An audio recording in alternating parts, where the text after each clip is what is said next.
영생은 오직 한 분이신 참 하나님을 알고 또 아버지께서 보내신 예수 그리스도를 아는 것입니다. 나는 아버지께서 내게 하라고 맡기신 일을 완성하여 땅에서 아버지께 영광을 돌렸습니다. 아버지, 창세 전에 내가 아버지와 함께 누리던 그 영광으로 나를 아버지 앞에서 영광되게 하여 주십시오.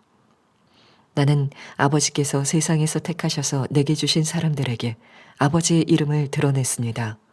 그들은 본래 아버지의 사람들인데 아버지께서 그들을 나에게 주셨습니다. 그들은 아버지의 말씀을 지켰습니다. 지금 그들은 아버지께서 내게 주신 모든 것이 아버지께로부터 온 것임을 알고 있습니다. 나는 아버지께서 내게 주신 말씀을 그들에게 주었습니다. 그들은 그 말씀을 받아들였으며 내가 아버지께로부터 온 것을 참으로 알았고 또 아버지께서 나를 보내신 것을 믿었습니다. 나는 그들을 위하여 빕니다. 나는 세상을 위하여 비는 것이 아니고 아버지께서 내게 주신 사람들을 위하여 빕니다. 그들은 모두 아버지의 사람들입니다. 나의 것은 모두 아버지의 것이고 아버지의 것은 모두 나의 것입니다. 나는 그들로 말미암아 영광을 받았습니다. 나는 이제 더 이상 세상에 있지 않으나 그들은 세상에 있습니다. 나는 아버지께로 갑니다. 거룩하신 아버지, 아버지께서 내게 주신 아버지의 이름으로 그들을 지켜주셔서 우리가 하나인 것 같이 그들도 하나가 되게 하여 주십시오. 내가 그들과 함께 지내는 동안은 아버지께서 내게 주신 아버지의 이름으로 그들을 지키고 보호하였습니다. 그러므로 그들 가운데서는 한 사람도 잃지 않았습니다. 다만 멸망의 자식만 잃은 것은 성경 말씀을 이루기 위함이었습니다. 이제 나는 아버지께로 갑니다. 내가 세상에서 이것을 아뢰는 것은 내 기쁨이 그들 속에 차고 넘치게 하려는 것입니다. 나는 그들에게 아버지의 말씀을 주었는데 세상은 그들을 미워하였습니다.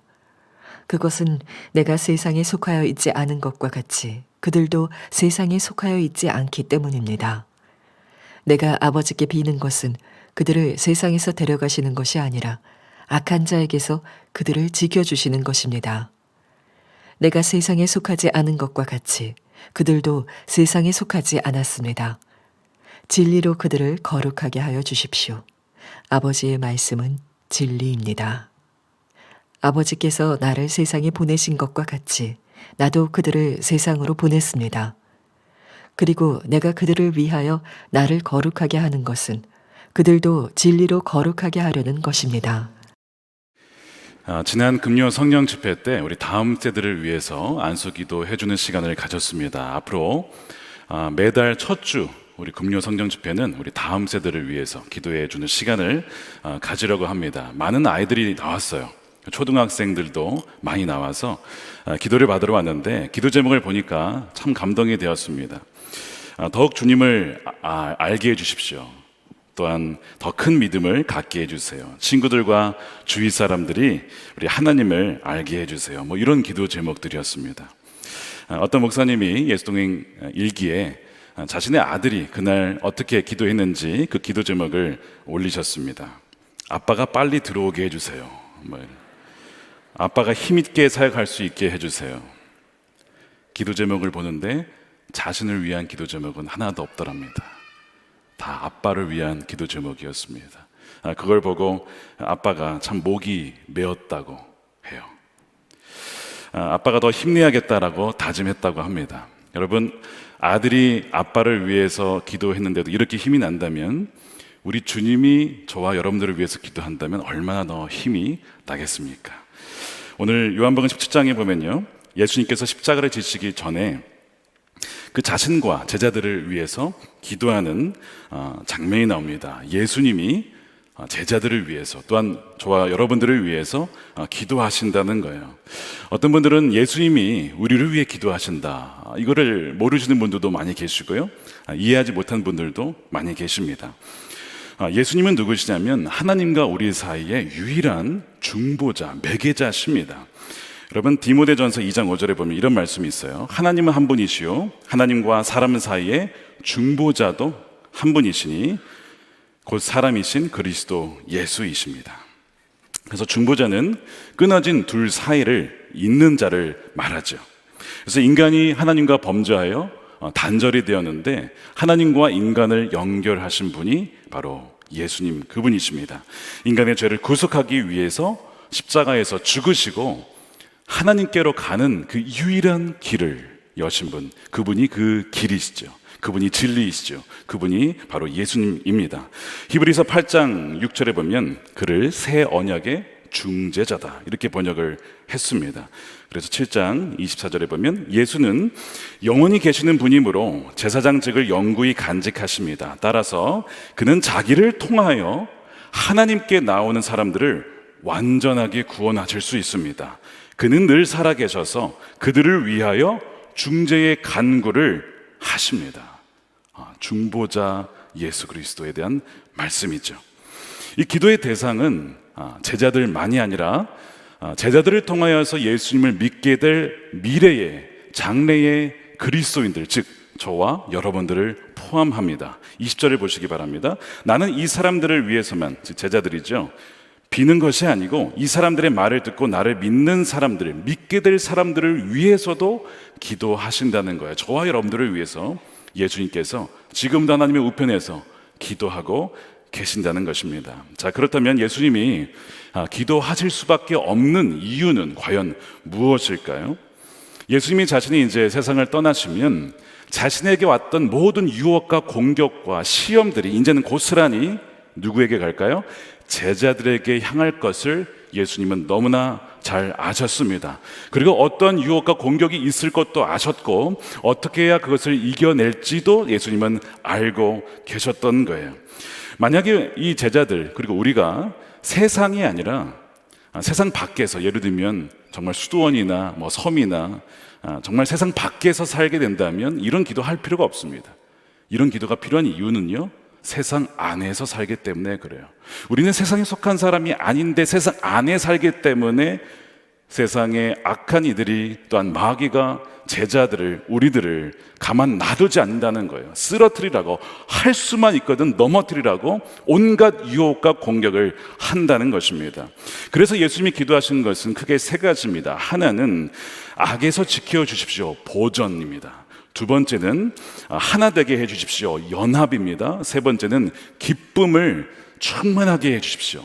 보전과 연합과 기쁨을 위해서 예수님께서 기도하십니다. 그래서 17장 11절과 13절에 보시면 나는 이제 더 이상 세상에 있지 않으나 그들은 세상에 있습니다. 나는 아버지께로 갑니다. 거룩하신 아버지, 아버지께서 내게 주신 아버지의 이름으로 그들을 어떻게 해요? 지켜주셔서 우리가 하나인 것 같이 그들도 하나가 되게 하여 주십시오. 내가 세상에서 이것을 아뢰는 것은 내 기쁨이 그들 속에 차고 넘치게 하려는 것입니다. 이것이 예수님의 기도의 핵심이에요. 그렇다면 여기서 우리가 하나인 것처럼, 여기 우리는 누굴까요? 우리는 바로 성부, 성자, 성령 삼위일체 하나님을 말씀하는 겁니다. 삼위일체 하나님이 상호 내주하셔서 서로 온전한 하나가 되신 것처럼 제자들도 하나가 되게 해달라는 거예요. 그래서 여러분 창세기 1장 26절에 보면 이런 말씀이 나와요. 하나님이 말씀하시기를 우리가, 하나님 말씀하시는데 우리라고 하십니다.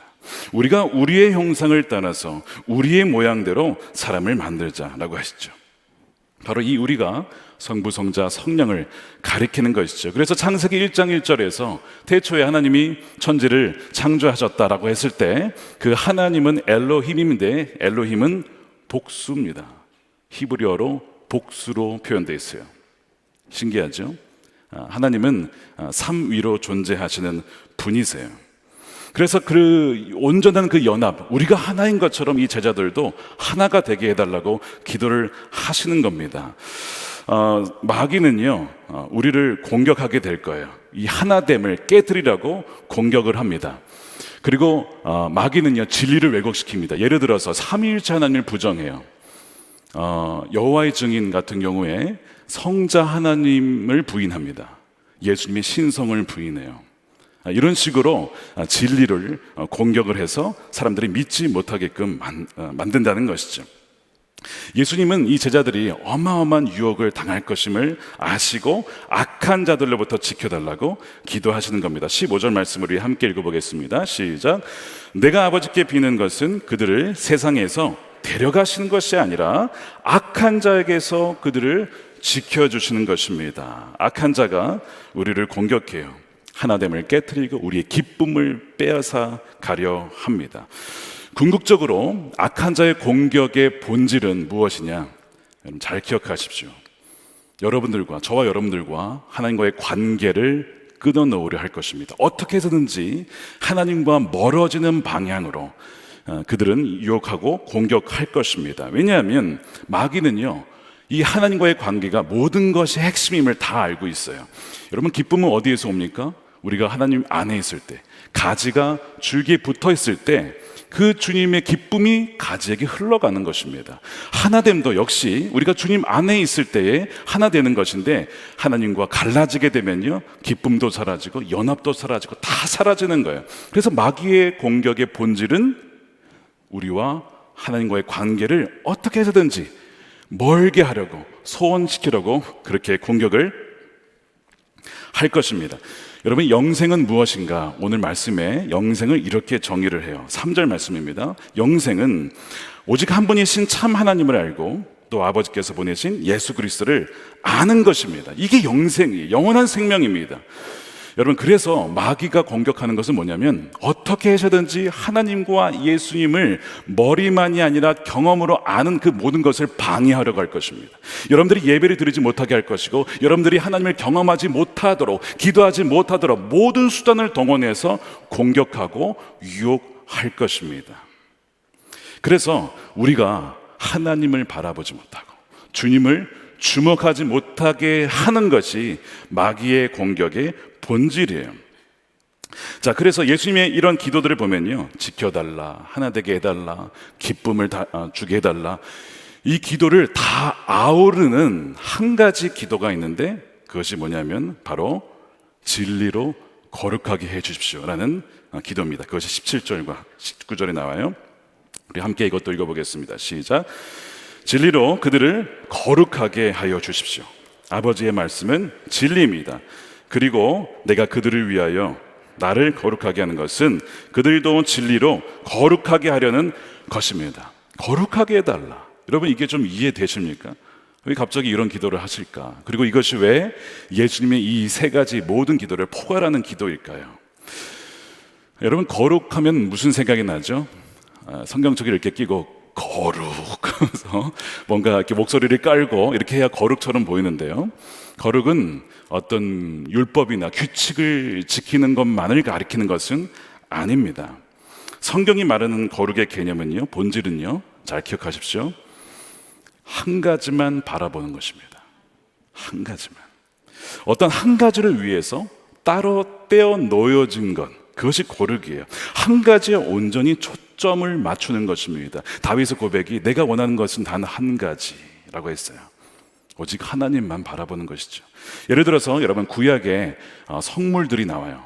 성수 안에 물건들이 있죠. 우리도 이렇게 의자 있고 한데요, 성물을 거룩하다라고 부릅니다. 거룩한 물건이다. 여러분, 왜 물건이 거룩한지 아세요?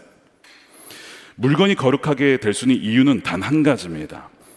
오직 하나님을 위해서 따로 떼어진 물건이기 때문에 그래요. 그 목적만을 위해서 따로 구별된 물건이기 때문에 거룩한 물건이 되는 것입니다. 이것을 사람에게 적용하면 어떻게 되죠? 거룩한 사람은 오직 하나님만을 사랑하고 그분만을 바라보고 그분만을 위해서 따로 떼어진 인생, 그것만을 위해서 살아가는 인생입니다. 그 사람을 거룩한 삶, 거룩한 사람이라고 얘기를 해요. 여러분, 나시린이라고 아시죠? 나시린. 나지르의 뜻은 뭘까요? 구별된 자라는 뜻입니다. 구별된 자. 그래서 거룩하게 된 사람은 오직 하나님만 바라보고 하나님만 사랑하고 하나님께 자신의 온 인생의 시간과 목적을 향한다는 것이죠. 자, 그러면 반대로 거룩하지 않은 것은 뭘까요? 한 가지가 아니라 이것이 시선이 두 가지로 나뉘고 마음이 둘로 나뉜 것은 거룩하지 않은 것입니다. 하나님을 사랑한다고 하지만 동시에 우상을 바라보는 것입니다. 돈을 사랑하는 것입니다. 만몬을 사랑하는 것입니다. 바알을 사랑하고 아세라도 섬기려고 하는 것이 바로 거룩하지 않은 것입니다. 그것은 바로 영적인 간음이죠. 그래서 야고보서 1장 8절에 뭐라고 되냐면 그는 두 마음을 품은 사람이요 그의 모든 행동에는 안정이 없습니다. 왜 내게 평안이 없는가? 나는 한 가지만을 바라보는 것이 아니라 주님만이 아니라 다른 것을 같이 양다리를 걸치고 있기 때문에 그렇다는 것이죠. 누가 거룩한 남편이죠? 이 거룩의 정의에 의하면 오로지 한 아내만을 사랑하는 남편이 거룩한 남편입니다. 한 눈을 아내에게 향하고 다른 눈을 다른 아내에게 향하면 그것은 거룩하지 않은 남편이에요. 그것은 불경한 남편이고 간음하는 남편입니다. 그래서 거룩은 한 분 하나님만을 바라보는 것이라면 영적 간음은 시선이 나뉘고 마음이 나뉘는 것이죠. 사랑하는 마음이 한 곳에 집중되지 못하고 나뉘는 것입니다. 그것은 거룩하지 못하는 것이죠. 그래서 거룩하게 해달라는 예수님의 기도는요 바로 이러한 뜻입니다. 제자들이 이 세상을 살아가는 동안 오직 하나님 한 분만을 바라보고 의지하는 구별된 자들이 되게 해주십시오 라는 기도예요. 이것은 사실상 악한 자로부터 지켜달라고 하는 기도입니다. 왜냐하면 악한 자의 공격은 뭘까요? 악한 자의 공격은 우리의 시선을 하나님으로부터 다른 곳으로 돌리는 것입니다. 우리가 영적으로 간음하도록 하나님보다 다른 것들을 더 사랑하도록 만드는 것이 악한 자의 공격의 본질이에요. 그러니까 거룩하게 해달라는 것은 역시 우리를 지켜달라고 하는 기도와 동일한 기도죠. 또한 거룩하게 해달라는 이 기도는 사실상 하나 되게 해달라는 기도입니다. 왜냐? 우리가 하나님 한 분만을 바라보고 사랑하면요 그분의 눈으로 우리의 가족과 이웃과 성도들을 바라보게 됩니다. 그러면 사랑하게 돼요. 하나 될 수밖에 없습니다. 역시 또한 이 기도는 기쁨을 넘치게 해달라는 기도입니다. 왜냐하면 여러분 기쁨은 어디서 옵니까? 하나님이 나와 함께 하신다. 그분이 나와 함께 계시고 내가 그분 안에 있구나. 그것이 분명히 믿어지면 거기서 상황에 상관이 없이 충만한 기쁨이 오게 되는 거예요. 그 지난주의 말씀이었죠. 여러분 거룩하게 하는 것은 오직 하나님께로 one single focus입니다. 오직 그분에게만 우리의 초점을 맞추는 거예요. 그러므로써 우리의 온 마음을 하나님께 드리는 것입니다. 그래서 진리로 거룩하게 해달라고 하는 이 기도가 이 전체 기도를 포괄하는 본문의 가장 핵심적인 기도인 겁니다. 그러나 거룩하게 해달라는 이 기도가 중요한 또 한 가지 이유가 있어요. 거룩함 없이 선교는 불가능하기 때문에 그렇습니다. 여러분 왜 이스라엘이 실패했습니까? 똑같은 원리예요. 이스라엘은요 하나님이 택한 나라죠. 하나님의 제사장적 나라입니다. 하나님이 어떠한 분인지를 증거하라고 택함을 받은 나라가 이스라엘입니다. 자, 그런데 그들은요 거룩하지 못했어요. 그들은요 바알을 섬겼습니다. 아세라를 섬겼습니다. 그러니까 하나님께 택함 받은 나라가 자기네들이 바알도 섬겨 아세라도 섬겨 누가 하나님을 믿겠어요? 그러니까 야 너네들이 왜 바알 섬기는데 우리가 하나님 믿을 이유가 뭐냐? 이러는 거죠. 하나님을 전하라고 택함받은 나라 자체가 문제의 원인이 되어버린 거예요. 그들을 보니까 하나님을 믿을 이유가 하나도 없더라는 것이죠. 그래서 이 예수님 18절에 제자들을 세상으로 보내셨다라고 이제 선교에 대한 말씀을 하세요. 18절에 아버지께서 나를 세상에 보내신 것과 같이 나도 그들을 세상으로 보냈습니다. 라틴어에 미시오라고 하는 단어가 있는데 그것이 바로 sending, 보내다 라는 뜻입니다. 여기에서 미션이 나와요. 선교는 보내는 것입니다. 그리고 사도는 누구죠? 보냄받은 자들이란 뜻이에요. 원조로 보냄받은 분이 누구시죠? 예수님이에요. 하나님께서 우리를 살리시기 위해서 하늘 보좌에서 그 모든 것을 버리시고 이 땅에 보냄받은 분이 예수님이십니다. 왜 보내셨어요? 이 세상을 우리를 이처럼 사랑하사 독생자를 주셨으니 그를 믿는 자마다 아무도 멸망하지 않게 하시기 위해서 하나님은 그 아들을 우리에게 보내신 거예요. 예수님은 보냄받은 자입니다. 그리고 그 예수님이 우리를 이제는 세상에 보내시는 거죠. 왜요? 하나님을 알지 못한 이들이 아직도 너무나 많기 때문에 우리를 보내시는 것입니다. 말씀드린 대로 우리가 세상 밖에서 살면 이런 기도 주님이 하실 필요가 없어요. 세상 안에서 또한 선교의 사명을 감당해야 되기 때문에, 그러다 보면 수많은 유혹과 저항이 있어요. 마귀가 가만히 있겠습니까? 아니, 가만히 있으면 다 지옥 갈 백성들인데 그들을 건지려고 한다고 하니까 마귀가 가만히 있겠냐고요. 난리가 나는 것이지. 무슨 수를 써더라도 누구를 공격할까요? 당연히 보냄받은 자들, 저와 여러분들을 공격을 한다는 거예요. 그런데 이 선교는 거룩함이 없이는 불가능합니다. 이것이 얼마나 중요한지 오늘 28절에 내가 그들을 보내었다라고 말씀하면서 17절과 19절에 계속 반복적으로 그들을 거룩하게 해주십시오라고 말씀을 하는 거예요. 왜냐하면 거룩함 없이는 선교는 불가능하기 때문에 그렇습니다.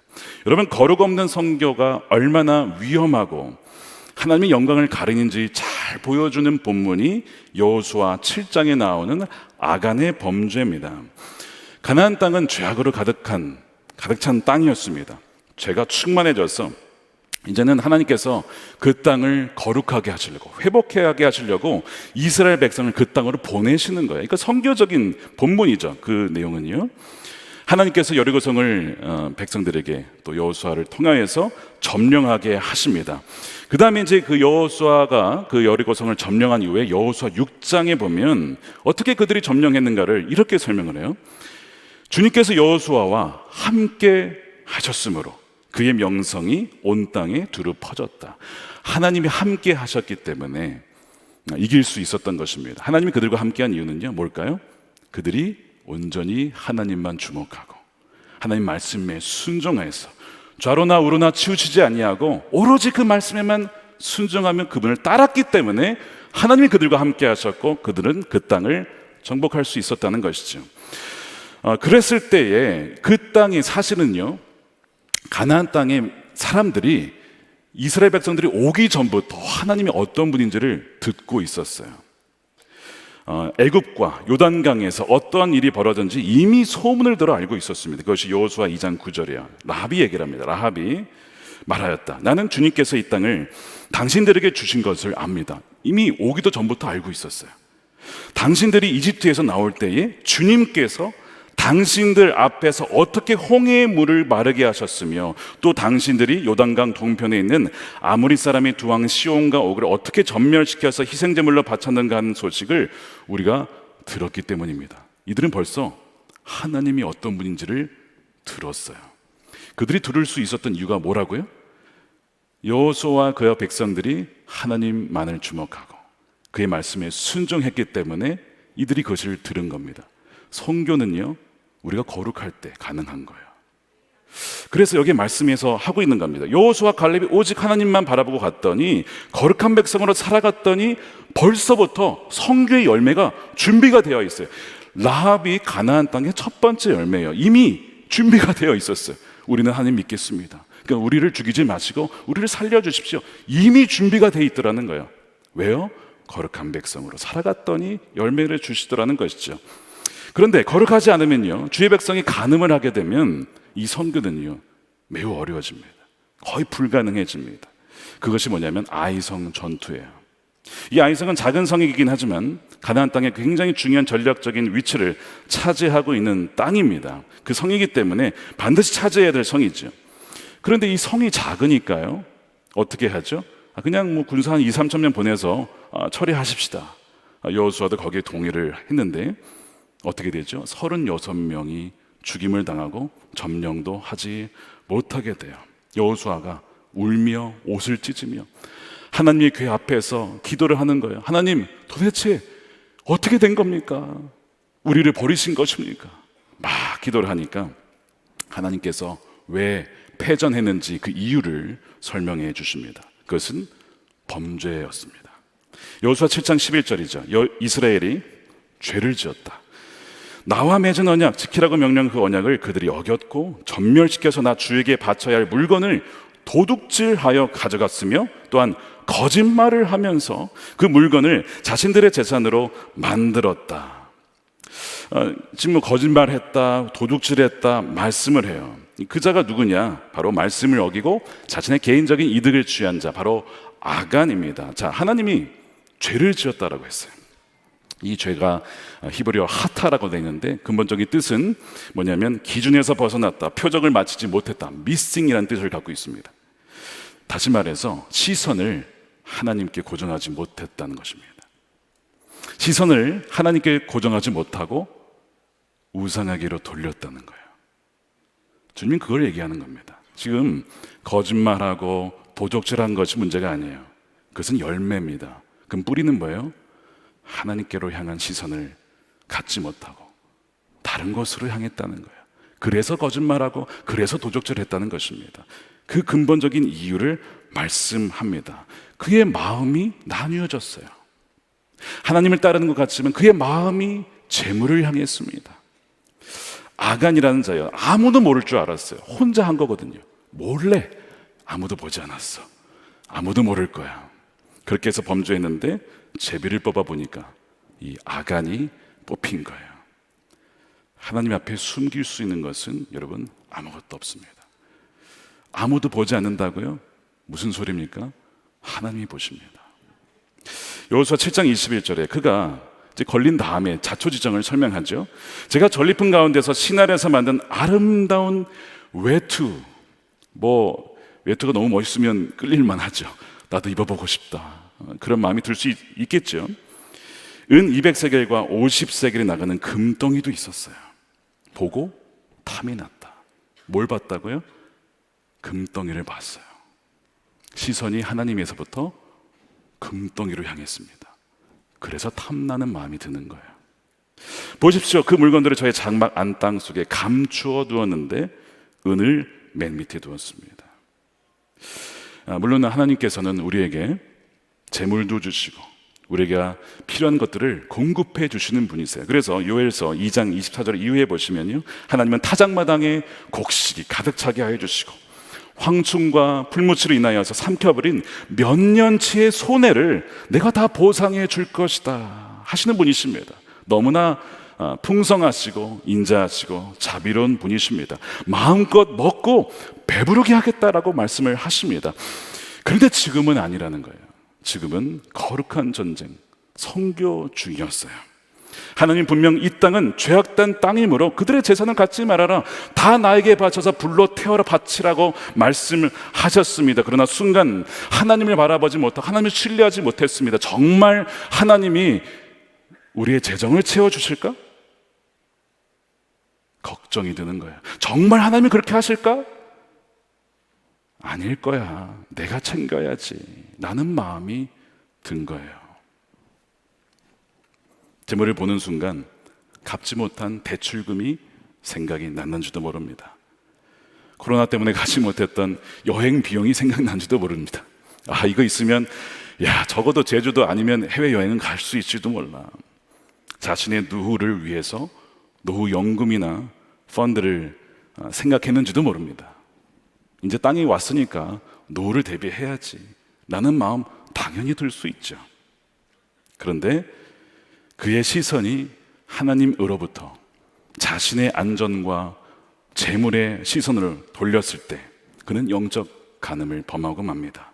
이것이 재앙의 시작이에요. 분명 어제까지 자기와 함께 있었던 그 사람들이 오늘 시신이 되어 들어왔어요.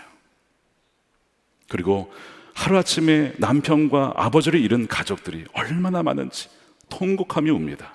그리고 아간과 그의 가족들도 죽임을 당해요.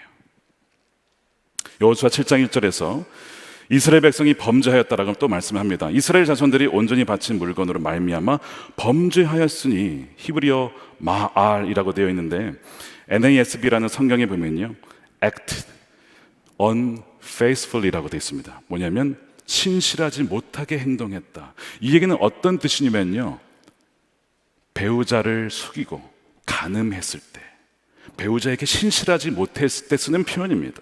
다시 말해 하나님을 버리고 외도했다는 것입니다. 간음했다는 거예요. 누가요? 이스라엘이. 안타까운 이야기인데요, 아내나 남편 몰래 간음한 이들 중에 나중에 이제 자신의 죄를 회개하면서 이런 말을 하시는 분들이 있었습니다. 불륜을 저지를 때에 차마 집에 있던 남편이나 아내의 사진을 볼 수 없어서 사진을 엎어두었답니다. 그 시선이 자신을 바라보는 시선으로 느껴졌기 때문에 차마 그 시선을 사진이긴 했지만 보면서 간음을 할 수는 없었다라는 거예요. 그래서 사진을 덮어두었다는 거예요. 저는 그 얘기를 듣는데 차라리 그것을 계속 보았더라면 그 유혹을 이기지 않았을까 하는 생각을 했습니다. 거룩은 뭐냐면 한 가지, 한 분만을 바라보고 자신을 떼어놓고 내 마음을 드리는 것입니다. 그래서 하나님이 거하시는 성전인 우리 안에 하나님 외에는 다른 우상을 두지 않는 것이 거룩이에요. 주님은 우리가 진리로 거룩하게 해달라고 그래서 기도를 하시는 겁니다. 거의 모든 교단에서 여러분 지금 성도수가 줄어들고 있다고 해요.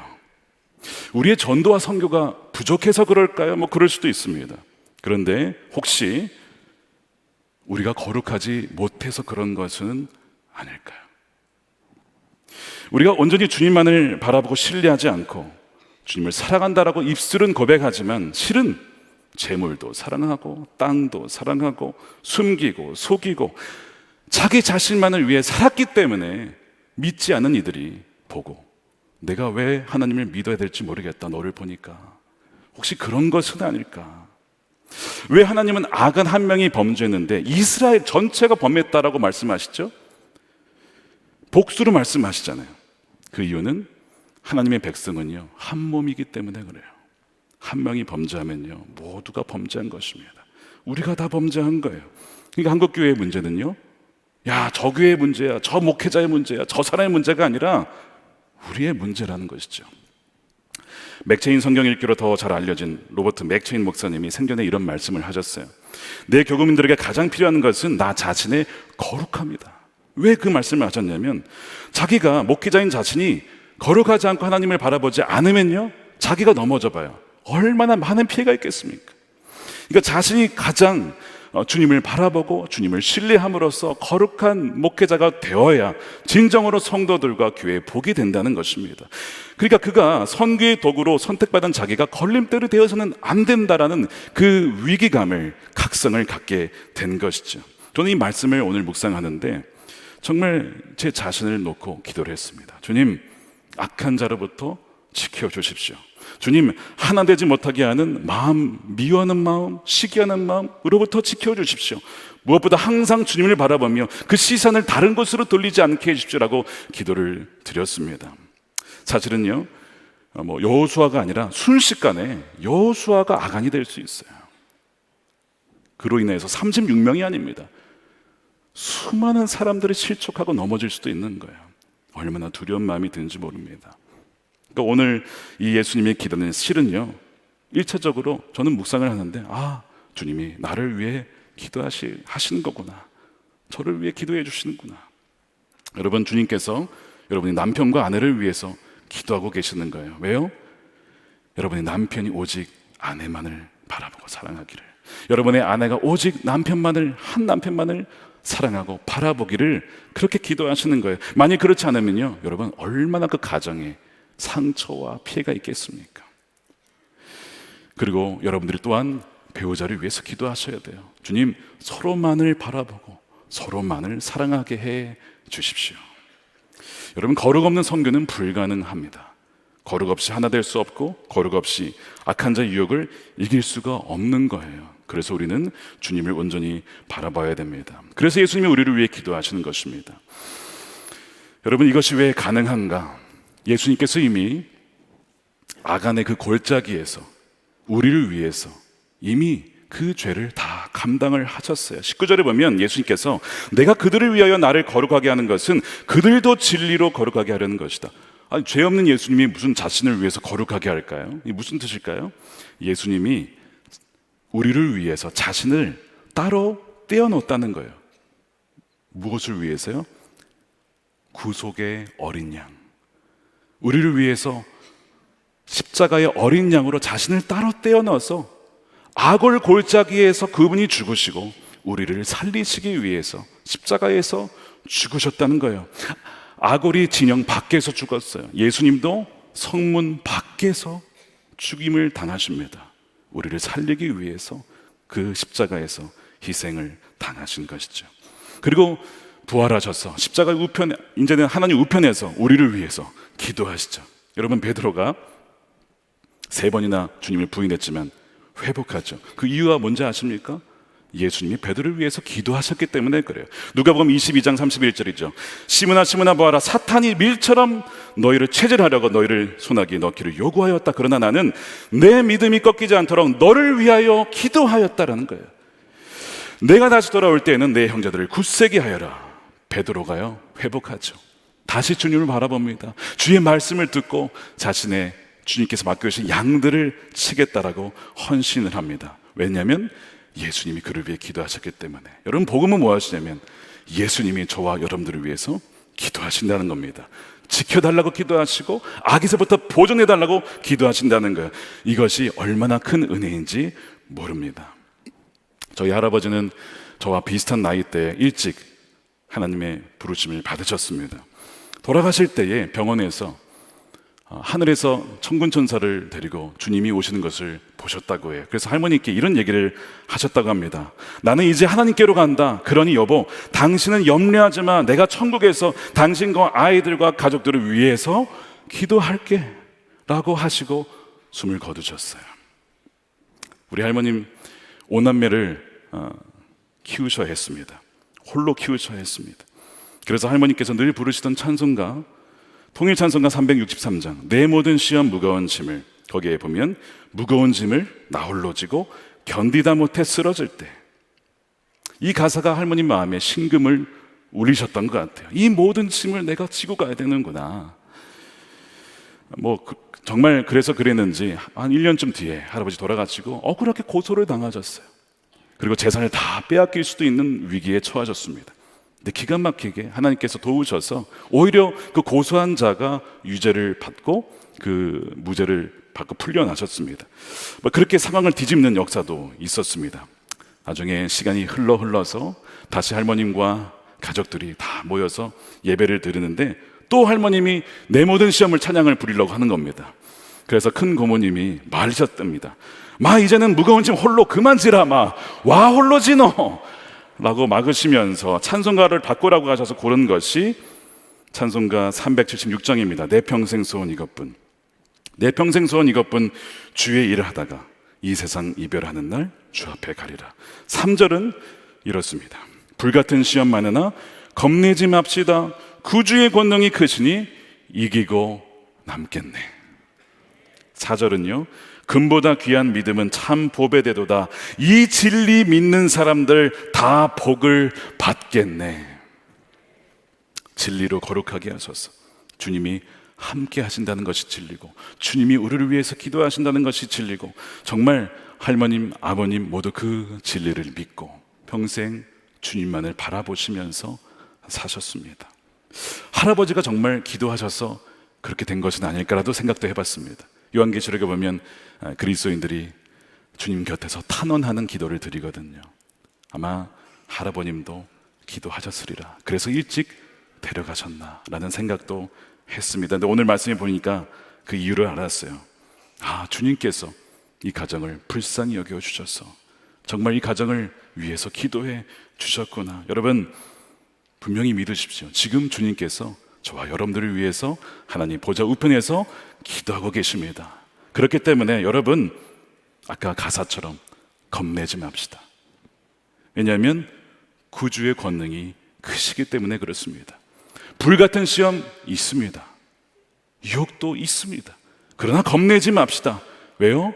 주께서 이렇게 우리를 위해서 기도해 주시기 때문입니다. 우리가 오늘 이 말씀을 굳건히 믿고 오직 주님께만 우리의 시선을 고정하십시다.